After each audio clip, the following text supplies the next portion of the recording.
welcome to the 7Sage LSAT podcast. Before we get started with this episode, I have a brief and exciting announcement. This Wednesday, February 26th, is going to be free live sessions day. So that means if you're a core subscriber, you have access. Everyone who's subscribed to 7Sage on Wednesday will have access to free live sessions all day. We have so many great classes, and Wednesday is also score release day. So listen, if you're waiting on your score, come celebrate. If things don't go your way, come commiserate, come get support, turn whatever feelings into positive momentum and action. We've all been through this test multiple times. As instructors, we've all taken it multiple times. We've tutored plenty of students who've taken it multiple times. So we know what it's like to get back on the horse. So hopefully, fingers crossed, everything goes your way on score release day. But if they don't, come join us. And hey, if you didn't take the test, come join us. Come join us. The 26th, free live sessions day. No matter who you are, as long as you are a core subscriber, all live sessions are free. So come on out this Wednesday, February 26th, 2025. Hope to see you there. Hello and welcome back to the 7Sage LSAT podcast. I'm Alex, joined by Henry, your two of your regular hosts, and we have an exciting addition today. We're joined by 7Sage's chief content. I just asked you and I forgot it. Chief content creator, I suppose.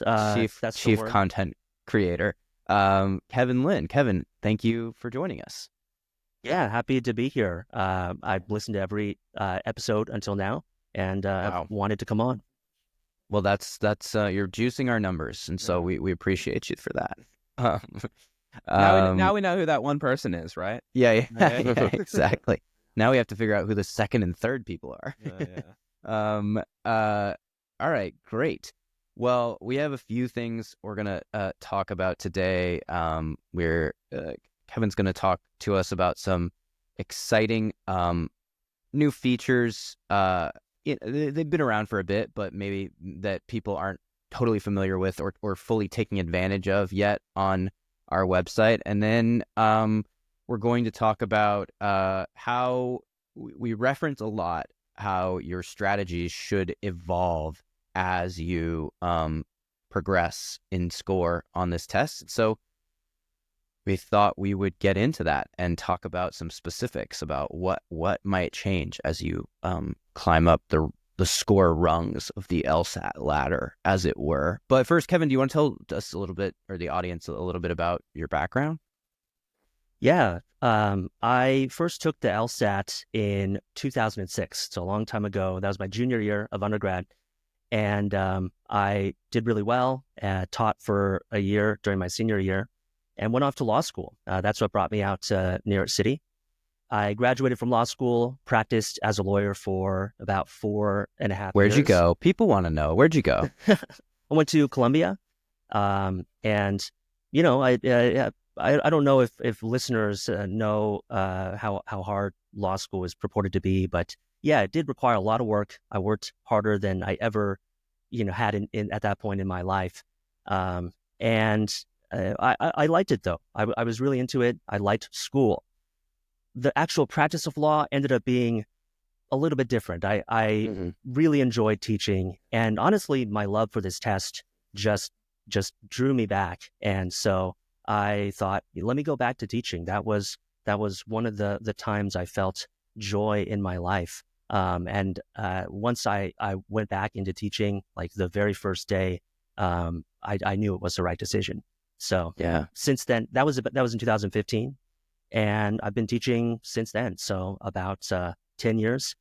Some of it as an in-person classroom instructor, some of it as an independent tutor, and then for the last about a year and a half or so, I've been with 7Sage and just working to improve the curriculum, working to improve the explanations.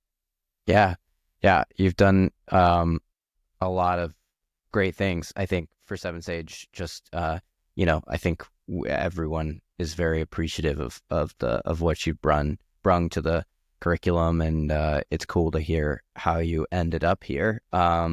I think Henry and I came to the same conclusion. We just didn't go to law school, Yeah. which is like, Yeah. we didn't get the degree. The shortcut, as it were. Yeah. No, I mean, looking back, would I regret it?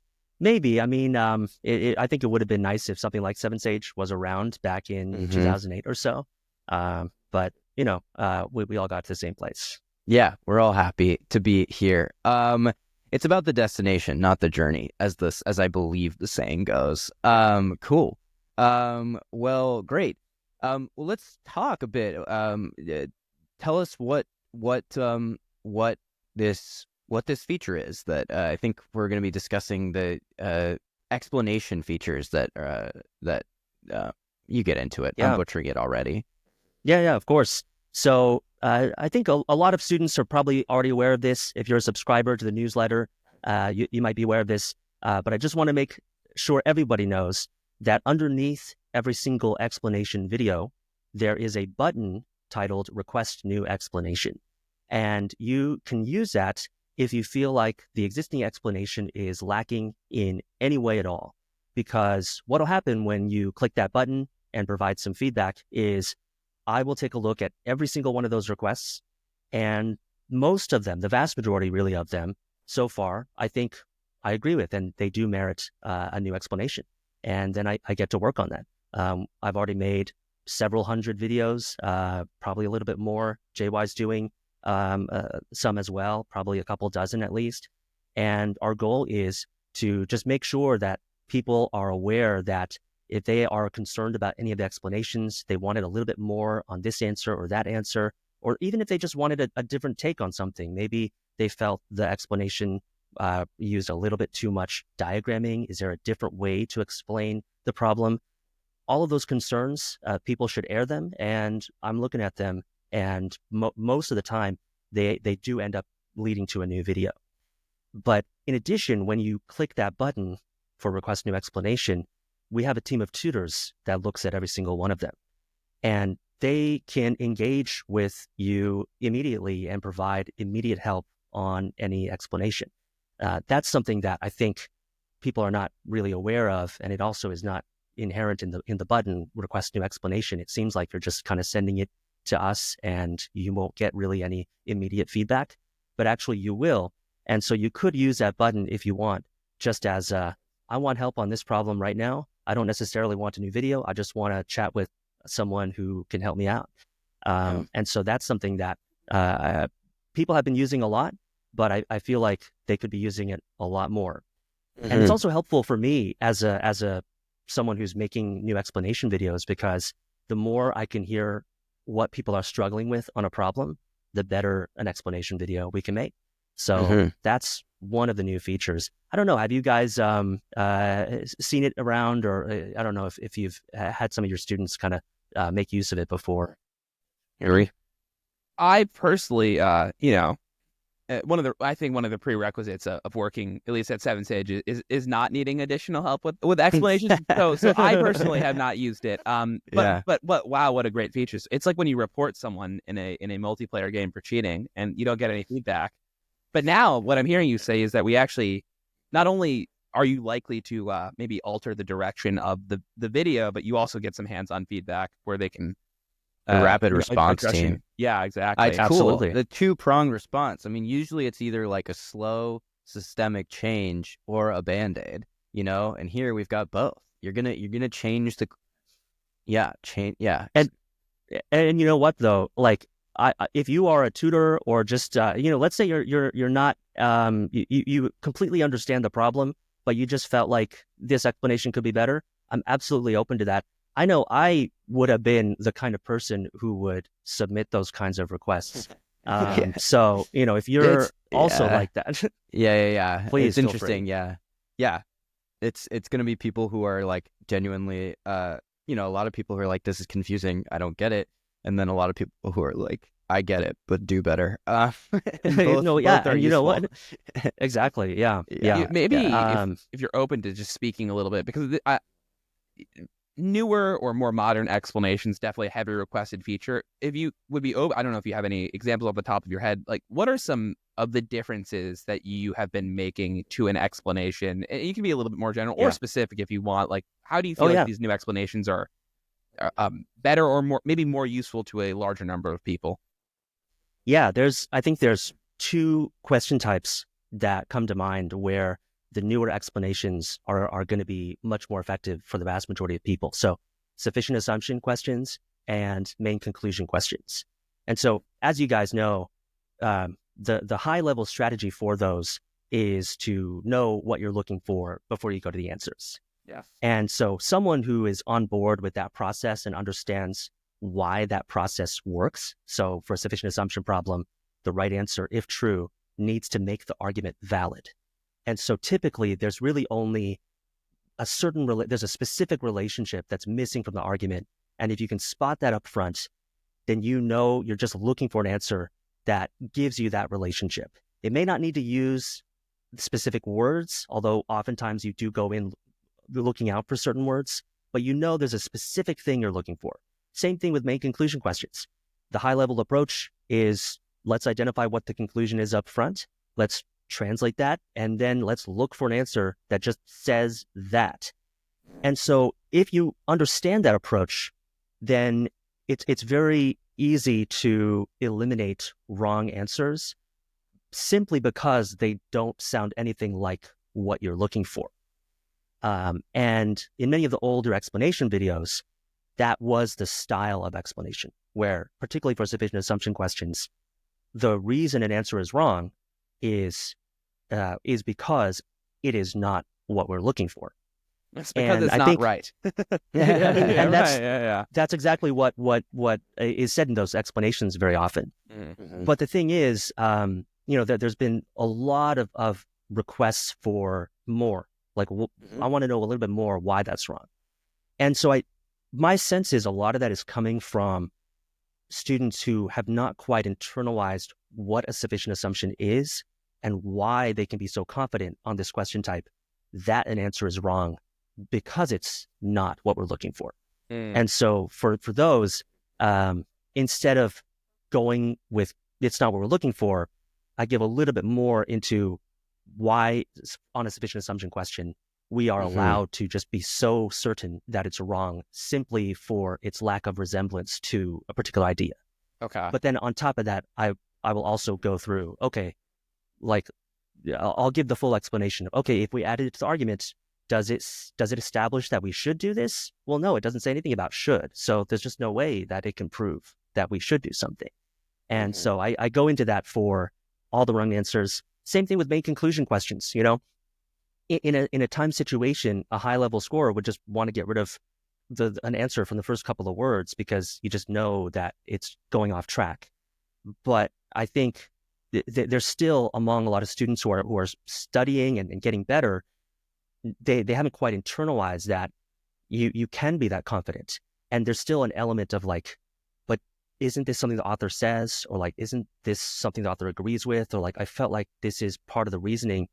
And I just make very clear, like, I understand why it can be interesting to you. You want to consider this answer more, but let's just make clear, premise is not the conclusion. An assumption is not the conclusion. Doesn't matter if you can infer this. None of that matters.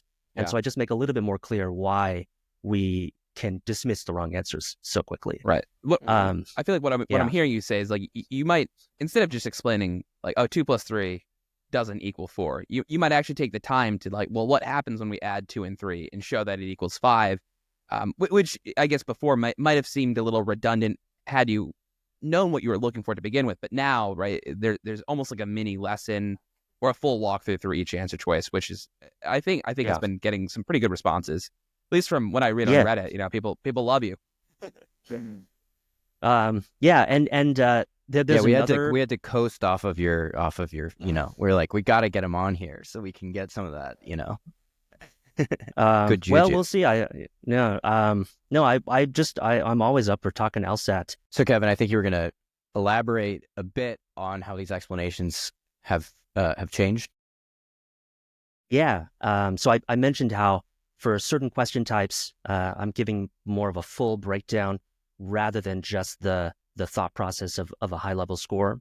Another way that I think the many explanations are noticeably better is, we have the benefit now of years and years of comments and people asking questions about the problem. And when the explanations were first done, those comments were not there. And, you guys know as tutors, there's always some interesting interpretation that a student might have that you did not anticipate. Some of them are very clear misunderstandings that you can, handle immediately.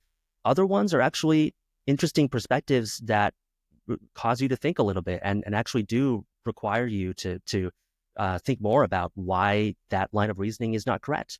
And so we have the benefit now of having those comments and also seeing the statistics on which answer choices are picked more often than others. And so that informs the kinds of explanations we're now making. And so if we know, look, this is a very popular line of reasoning for why an answer was picked, it just wasn't on my radar when I first looked at it. Now that's going to be addressed in the new explanations. It's great. Yeah, just years of crowdsourcing and years of insights into how people are processing these. Yeah, it's hard for any individual to predict the myriad interpretations of any given LSAT question or answer. It's just like, because the way that I might interpret, like if you think about, they're just, you can look at them from so many different angles. And so I've definitely, it's interesting and exciting when you sort of see a different approach to something. And like, as you said, it's cool to have just years of people sharing those insights so we can put out a refined product that reflects all of that. Henry, are you going to say something? Yeah, I mean, I was just basically the exact same thing where, when these videos first get made, there's almost like this expectation that maybe you would you look at a sentence and you're like, oh, obviously it doesn't mean that. But it's only after that feedback do you realize, like, actually, no, a lot of people think it means this type of thing. And you just have to address, maybe one, either why it doesn't mean that, or even if it did, how that wouldn't affect whatever we're trying to do in this problem. So yeah, good stuff. How long are these? Totally. Are these going to be like half-hour behemoth explanations with all this juicy content that we're packing in? No. I mean, I'm trying to be concise, and we also have the benefit of an editor too who can tighten things up. So on average, I'd say a new explanation video is about, let's say, between 7 to 9 minutes long. There's definitely some 5-minute or 5-star videos that are just really complicated that may veer towards like 15 minutes. But the thing is, you can skip around. There are time, and a lot of it's repetitive too for pedagogical purposes, because sometimes there's just certain lessons that if you struggle with the problem, it's very likely because you thought that if A then B implies if not A then not B. And so there's a lot of repetition of really, really key important concepts to get you to make the lesson stick. So by no means do you have to watch the whole video. And also, honestly, I watch a lot of these videos on 1.5 times speed, sometimes 2x speed, if you can manage it.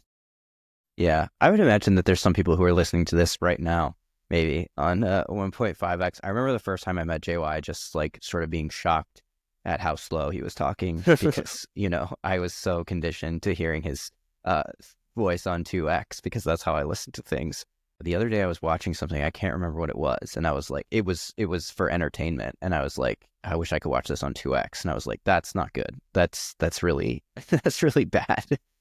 Not saying great things about my mind. I do the 15-second skip ahead if a scene is if a scene's bothering me, just hit it with the quick double tap.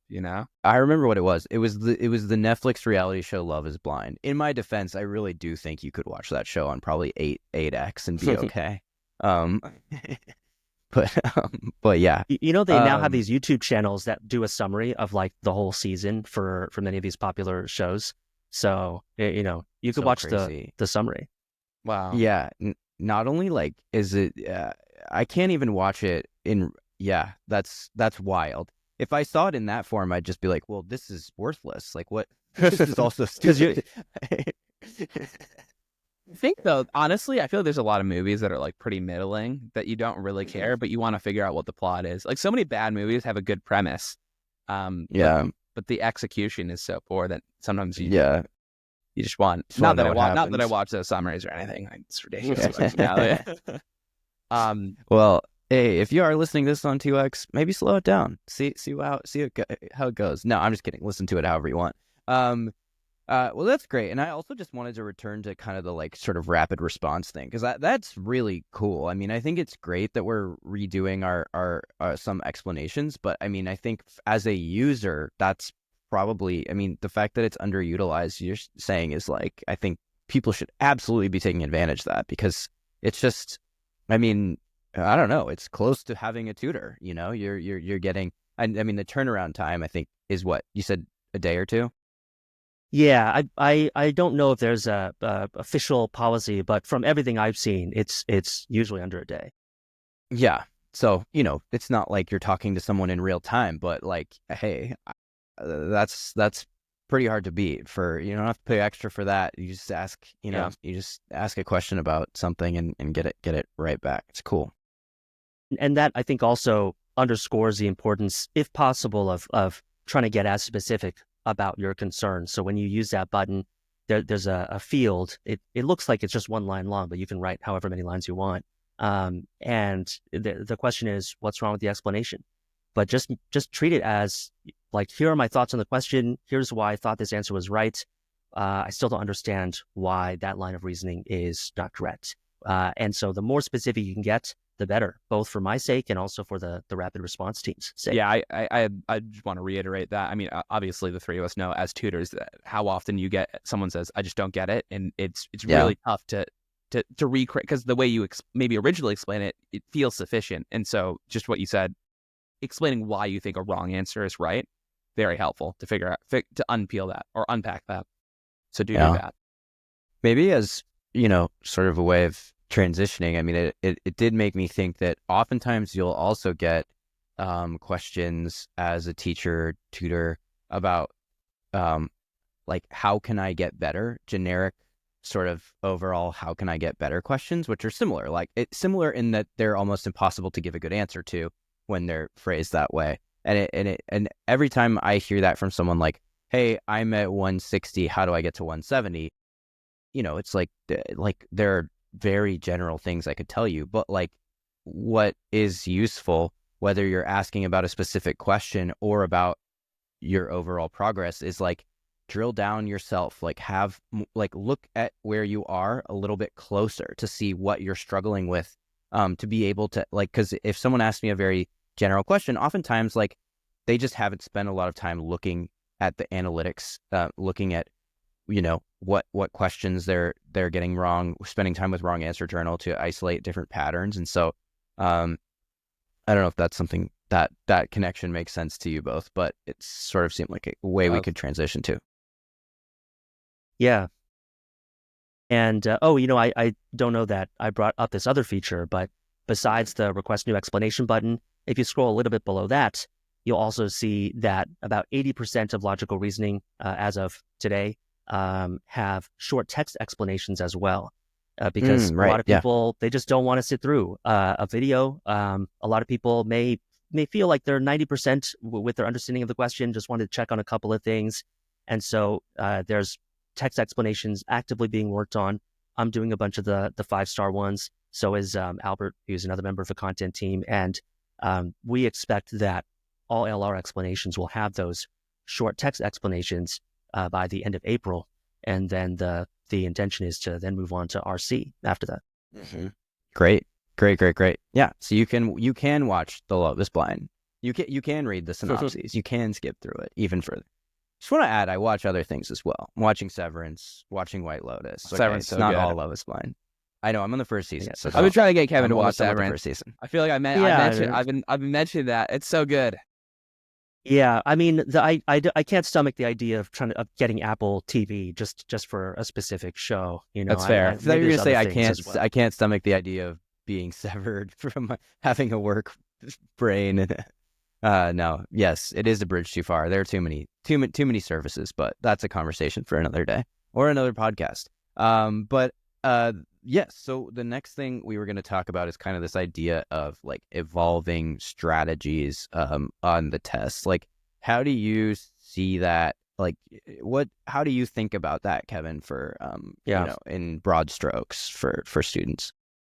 Yeah. So I think one thing that's underplayed or just under discussed is how the exact same advice can be very valuable to one person at one point in time, and then just absolutely terrible at another point in time. And so a lot of times when people are just doing their own research, or they heard from friends about tips on studying, there's certain advice that percolates, such as like, don't bring in outside assumptions, or just read as literally as possible. And the conclusion is like always a specific line, in never question a premise. There's this advice that in large part is very, very helpful for most people, particularly people who are just starting off, who are in the lower scores, maybe like 130, 140.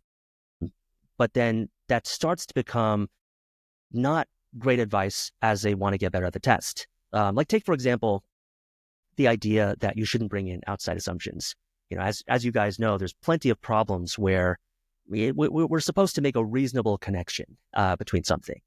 So why is it then that some people feel like it's so helpful to be reminded not to bring in outside assumptions?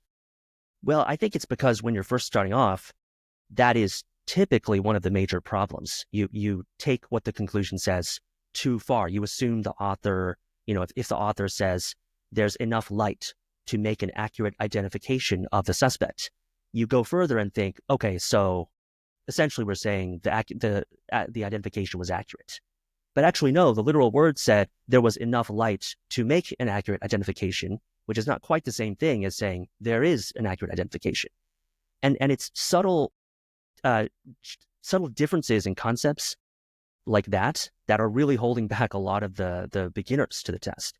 Or they won't even realize that when the conclusion says you should floss, but then the premises just told you about how flossing can help you avoid cavities. They don't even realize that there is a jump there. And so it's because they're bringing in their reasonable outside assumption that, well, if it helps you avoid this cavities and other bad things like gum disease, it's like probably a reason you should do something. And so that's why when people are first starting off, I think they can be benefited by advice like, hey, let's just be careful, be very careful about bringing in outside assumptions. But then there's a point where, depending on the question type, depending on what you end up getting wrong, you might need to start being flexible here. And there are situations where, yes, I know it doesn't mean, it doesn't mean you should do it, but this is not the kind of problem where we need to make the logic airtight, and we're allowed to make a reasonable connection. So that's one example of a situation where there is this advice out there that can be helpful, but I think pretty soon, I don't know how soon, but everyone is going to reach a point where that advice of don't bring in outside assumptions is not going to help them. Mm-hmm. Yeah. No, I think especially too, as you are getting in the higher score ranges and you're encountering some of these like 5-star weakening questions, or strengthening questions where it's comparative for a reason. Usually the answers aren't comparative because there's one answer choice that strengthens a little bit and another answer choice that strengthens a medium amount and another answer choice that strengthens a lot.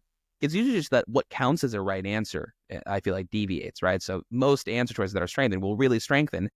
There's going to be some 5-star ones where the right answer choice, it'll be soft. I remember, this is a couple months ago, but I was looking, I was like, oh, that's such an interesting question, because I think it was like a strengthening or a weakening question where, let's say you wanted to prove that polar bears liked fish. Like there's an answer that said a similar type of animal likes fish. And you're like, oh, well, but it's just a similar type of animal. Can we really assume that these things are the same? But the other answers are just so flagrantly bad and so irrelevant. And you're like, oh, okay, there's going to be a little bit of a draw there. And so, yeah, it's one of those things where you just want to be very cognizant, like, oh, I'm supposed to compare the 5 here rather than just think there's like a hypothetical point of strengthening that I need to hit every single time. But that's very useful when you first start, because when you first start, you're just juggling so many things and you think I need to hit a certain thing.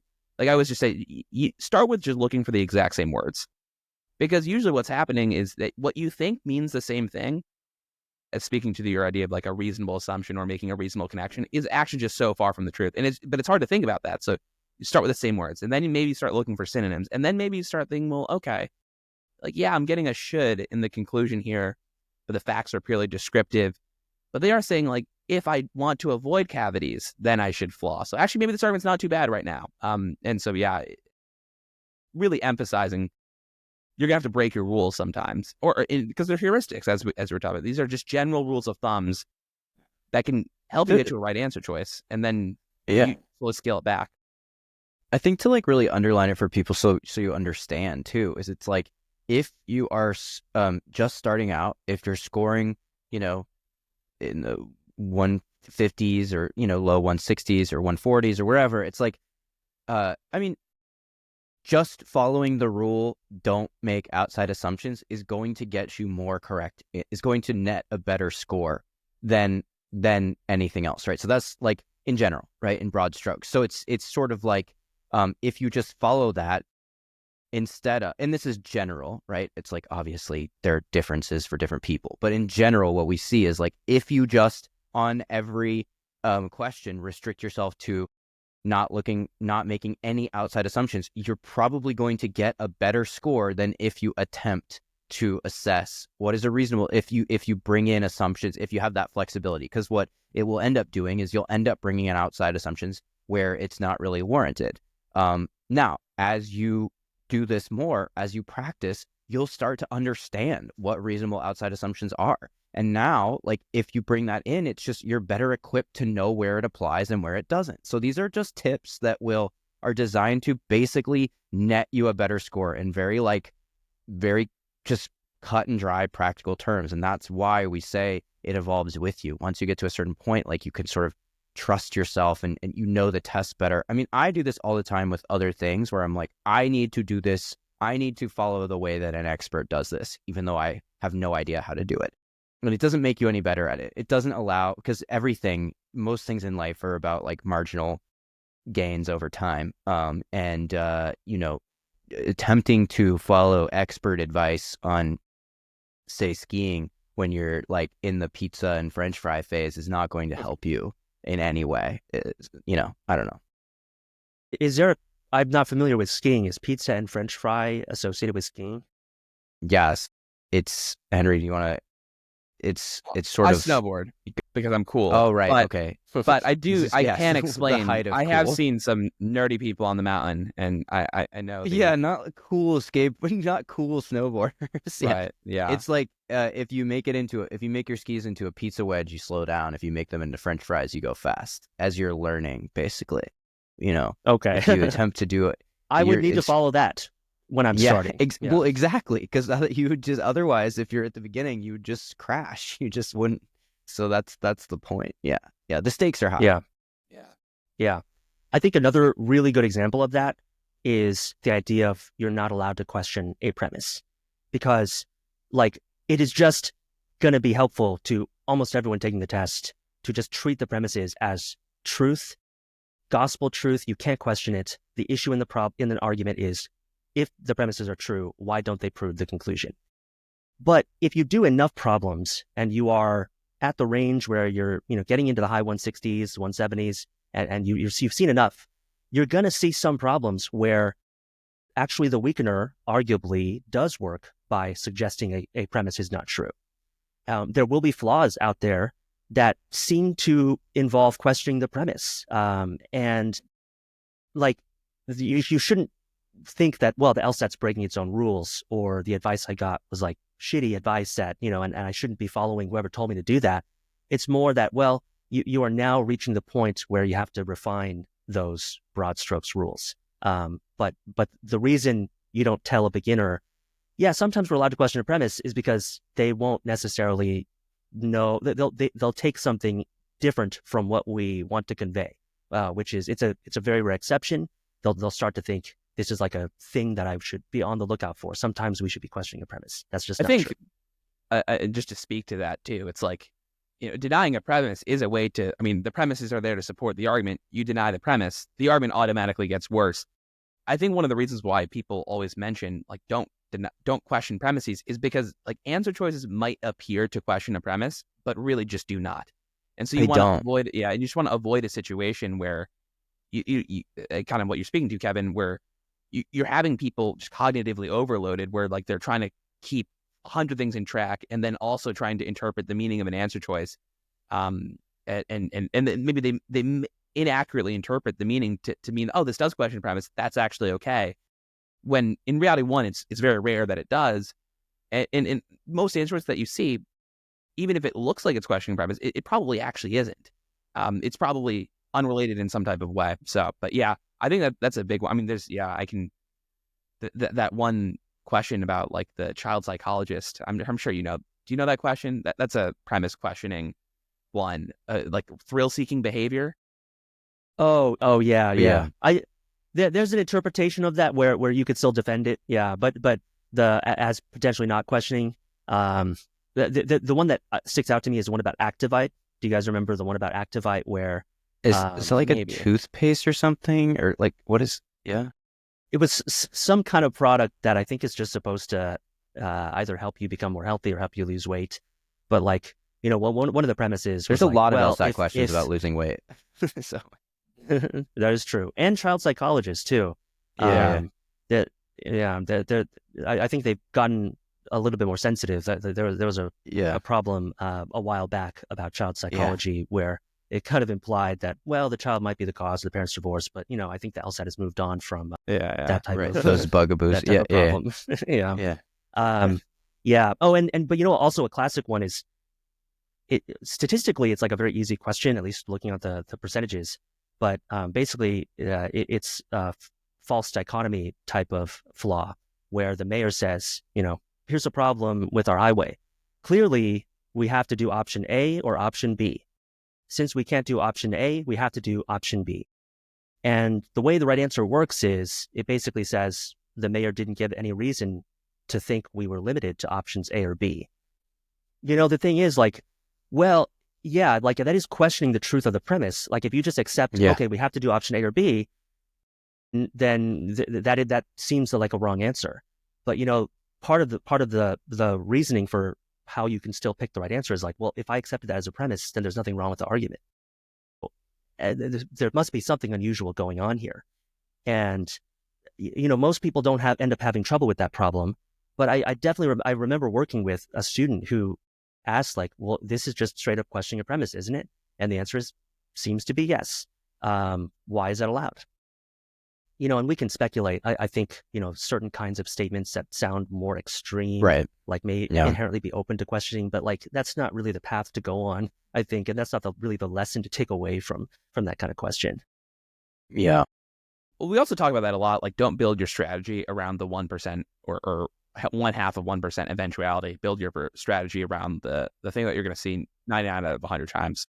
You know, treating the early questions as if they're going to be easier, generally a good strategy, even if there's a couple 5-star questions, maybe in the first 10, because you don't want to act as if every question is a 5-star question. You're going to fry yourself on time. Similarly, don't act as every question there is an option where you're going to be denying a premise. But hopefully by test day, you're so sensitive that maybe you look through all the answers, you're like, none of these do anything for me. Okay, let me turn off that, like, I don't want to deny premise thing. Let's relook at some of these answer choices and see, all right, maybe this one fits. At least that's how I do it. I don't know. Is that how you do? Like, usually what I do is like I do one pass with the heuristics first, and then if nothing looks good, I'm like, all right, let's scale this back a little bit. I don't know. Is that something that you guys do? Like for sufficient assumption, I always take one pass at the answers, just like using the exact same words basically, or just looking for them. Okay, this fits. I don't know. Is that something that you guys do, or is that just me? Well, yeah, you know, it's interesting because I don't know if you guys talked about this, but LSAC recently released February 2024 exam in PDF form available on their website, but it's not part of Law Hub. And so there is a new test that you could do. It has logic games, so you don't have to do that. You could do that, of course, if you wanted to. But there is a new LR and a new RC in that. And I did do that a couple months ago. And so Henry, I think I'm in a position to describe what I was thinking. And I would say that the heuristics matter. Yeah, on a first pass, they do, mainly because they work the vast majority of the time. And by heuristics, I mean, like, what's the typical process you would use in this situation? And as long as nothing seems to be off and it's throwing you off, then you just kind of proceed as if everything's normal and the pattern is, you're just following the regular pattern. And the reason I think it's helpful to start that way is because it saves time. If you treated every single new problem as potentially doing something zany and something you've never seen before, you could still go through the problem just fine. But I feel like that kind of slows your momentum, and you may not have enough time at the end to handle something that's truly different and unique. Yeah, it makes things stressful too, right? Even if you have, in theory, enough time to do that last question, you really want more than that, because otherwise you're not thinking about the question. like no one's actually, it only takes 2 minutes to do a problem. I don't know. You can stick a 5-star question in front of me with maybe a minute and a half. I'm going to stress out a little bit about that. Yeah, this is very good. I think that actually relates to another point that I think people think about differently depending on where they are in their studies and their skill level with the test. But it's like, how much do I rely on intuition or common sense versus conditional logic or formal logic or just some more kind of structured way of approaching a situation?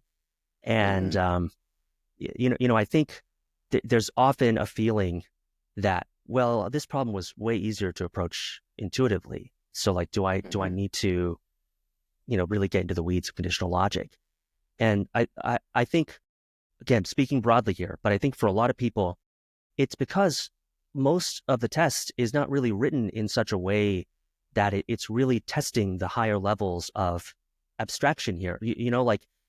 As teachers, we often rely on examples that just kind of map on to how we would think about the situation in real life, right? Yeah. All apples are fruit. No one's going to misinterpret that. And that's easy to understand. But then the thing is, and most problems happen to be written something like that, where like you don't really need to understand conditional logic because you've been reasoning in a similar way through your whole entire life. And so that's how you can kind of make your way through the problem. Or sometimes what happens is maybe, like this is a very common situation for sufficient assumption questions, where someone understands that there's a gap between two concepts. I need to connect, apple to healthy. Yes. But they don't quite know which direction do I want if apple then healthy or if healthy then apple? And the thing is, it doesn't matter on most questions because they don't really give you a wrong answer that requires you to understand which direction you need. And you can just get rid of the wrong answers because, for all sorts of other reasons. And so you as a student may feel, yeah, this was so, like, why did I even need to get into diagram? Like, I just saw the gap between these two things. I did the problem just fine. Like, it's clear why this one's right, the other ones are wrong. And so it feels like, yeah, I don't need this. And depending on your goal, maybe you don't. But if you are shooting for -2 in logical reasoning, -3 in logical reasoning, there's going to be some problems where the way it's written just doesn't necessarily map onto your own common sense intuition of that situation, whatever situation is described in the stimulus. And that's where these skills are going to be helpful. So I think that's something that we could do a better job of making that clear in the curriculum. And so certainly we'll make some changes, but I think that's something that students are not really aware of, that, you don't need to use this every time. Yeah. Yeah. I think it's a great point. Yeah, go ahead. The sufficient assumption example is great because it's like people feel I have an intuitive understanding of this, and so why bother diagramming? And then they get to a harder question where not only is it a little bit hard to parse what the gap is, but then they give you 3 answer choices. One is the right answer, one's living sufficient and necessary, and one has a modifier word in it. Right? Instead of talking about hardwood tables, they're just talking about wood tables or X, Y, and Z. And then it gets a lot harder, and it's so much easier to understand the concept if you go through the easy question first, where you're just talking about apples and fruit and healthiness and why you'd want if fruit then healthy, not the other way around. I mean, I think, I don't know, I'll like get there in just a second, Alex, but like necessary assumptions, a huge culprit of that, where like some of the easy necessary assumptions, like, yeah, it's like intuitively obvious that answer A is right. But then you have to kind of learn to do the negation test on the easy questions. And then you'll figure out like, oh, actually the harder questions are so much easier if I know how to do this thing. But so yeah, I just want to reaffirm that fundamental skills, there's a reason that things are in the core curriculum or are taught. It's like because they actually do help down the line. Anyways, yeah, sorry. No, that's a really good point. Yeah. Yes. I mean, we learn things that ideally we're not going to have to like think through on every question. But at first you will. Like at first you should diagram like conditionals wherever you see them. I mean, for me, it was like I just like that's how I learned it because it just wasn't something I was familiar with. So I just started diagramming all the time, and then very quickly it just became something I understood, and then I got to a place where most of the time I didn't have to. It's a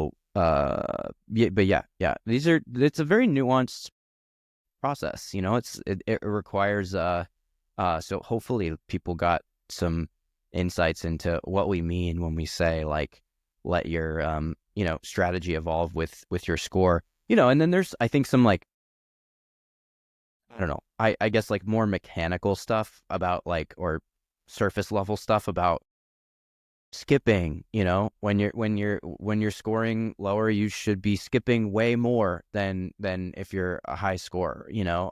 Like and those are things also that I see people avoid because they're like, well, I want to get in the 170s or whatever, so like I shouldn't be skipping. And it's like, well, once you're scoring there consistently, you shouldn't, but this is going to help you get there.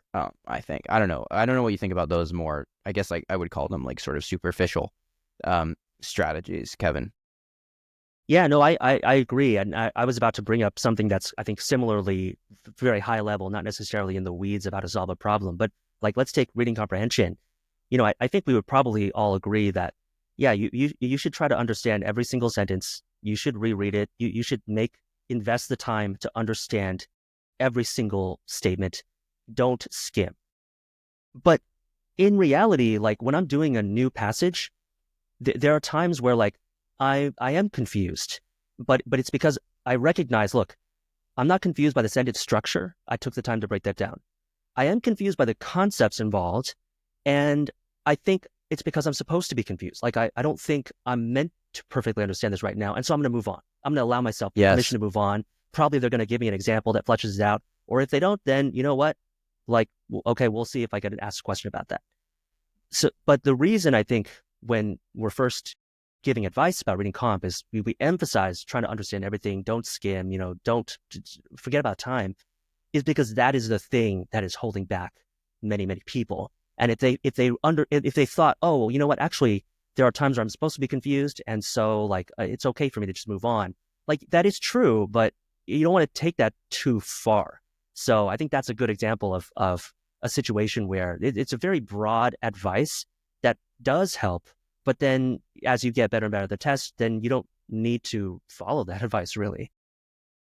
Yeah, I think that's huge. I mean, what you brought up with reading comprehension, that's something that I think I used to stress a lot when I was teaching RC was like, we're used to getting like sort of a lot of things are often presented in reverse of how you normally see them, where you get context like after you're presented in a way like around things where normally you get the context first.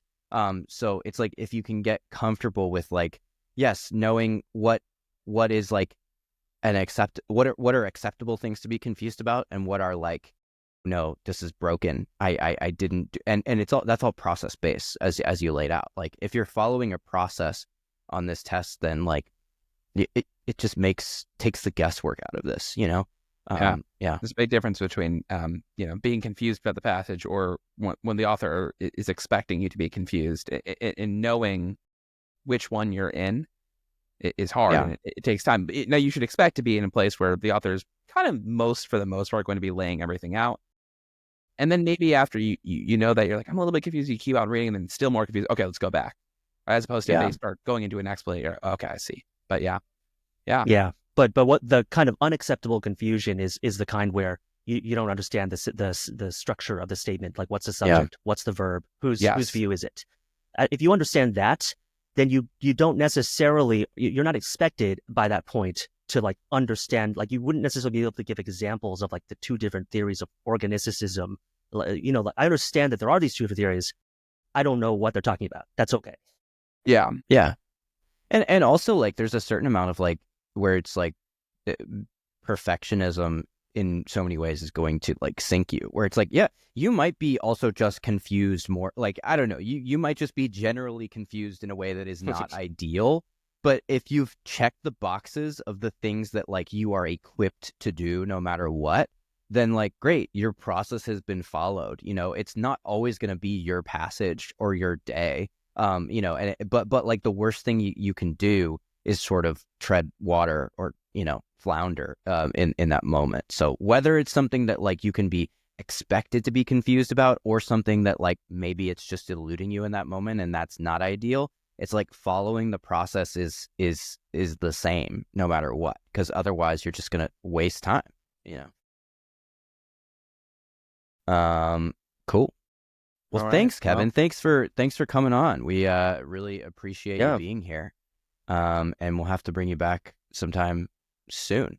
So yes, for all you listeners out there, take advantage of the what's the button called on the explanation? It says request new explanation. It's a button below the pretty video self-explanatory. explanation. Yeah. And it's going to do both things. It's going to ping you to make a new explanation, and also ping our rapid response tutors to give a more immediate response, which is great. Cool. Thanks for being here. Thanks for listening at home. Hey, subscribe, like, comment, tell us your thoughts on today's episode. And yeah.